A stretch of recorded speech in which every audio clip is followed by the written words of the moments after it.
देखिए, राष्ट्रपति शासन लागू होना मणिपुर में, इसे मैं एक बहुत दुर्भाग्यपूर्ण परिस्थिति मानता हूँ। आखिर ये स्थिति आई क्यों? हम लगातार बीते 2.25 वर्षों से कह रहे थे कि मणिपुर को आग में झोंक दिया गया। समुदायों के बीच में खाइयां इतनी गहरी हो गई जो इससे पहले कतई नहीं था, कभी नहीं था। एक चीफ मिनिस्टर जिसको अपने दल के लोग पसंद नहीं कर रहे थे, जो चाह रहे थे कि मणिपुर में शांति के लिए इनका जाना जरूरी है, लेकिन गृह मंत्री जी शील्ड करते रहे। हम वहां विजिट किए थे, हम सब लोग सांसद, और हमने वहां की गवर्नर से भी बात की थी। वो परेशान थी जो उस वक्त की गवर्नर थी अनुसुईया।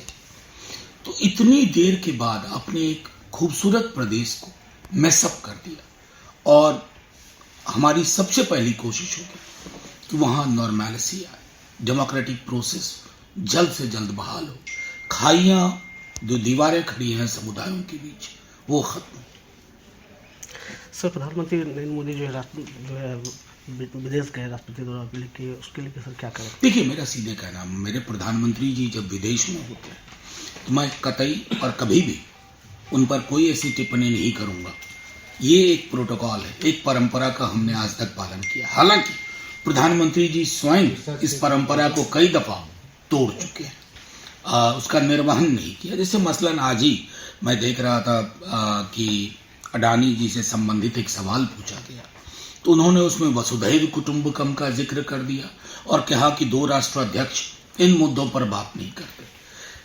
भारत के संदर्भ में ये इन मुद्दों पर बात इसलिए करना जरूरी है और इसको रिजॉल्व करना जरूरी है क्योंकि ये मुल्क, ये देश, इसकी सभ्यता एक व्यक्ति से ज्यादा महत्वपूर्ण है। एक व्यक्ति के कारण अगर मेरे देश पे आंच आ रही है तो मेरे प्रधानमंत्री का कर्तव्य है कि उस आंच को दरकिनार कराए ड्यू प्रोसेस के साथ। सर, बिहार में नीतीश कुमार के बेटे के पोस्टर को लेकर जो काफी बवाल बच रहा है कि राजा का बेटा राजा ही होगा। नहीं, मैं क्यों उस पर टिप्पणी करूं? मैं सीधे एक बात कहता हूं, हर व्यक्ति स्वतंत्र है, लेकिन ये देखना जरूरी है कि आज नीतीश कुमार जी की पार्टी की क्या स्थिति है। मुझे अब नीतीश कुमार जी से कोई शिकायत करने का दिल नहीं करता। उनकी और उनके मातहत बिहार की अब चिंता होती है। अब मैं समझता हूं शायद उनके बेटे से कहीं ज्यादा तेजस्वी जी उनका सम्मान करते रहे। मैंने दोनों को साथ में काम करते देखा, लेकिन आज की परिस्थिति में हमें स्पष्ट लग रहा है कि नीतीश जी शासन के नियंत्रण में नहीं है, बल्कि सेवानिवृत्त अधिकारी और एक ब्यूरोक्रेटिक कंट्रोल जिसको कहते हैं, जिसमें जनप्रतिनिधि, वही जदयू के भी प्रतिनिधियों का की कोई भागीदारी नहीं है।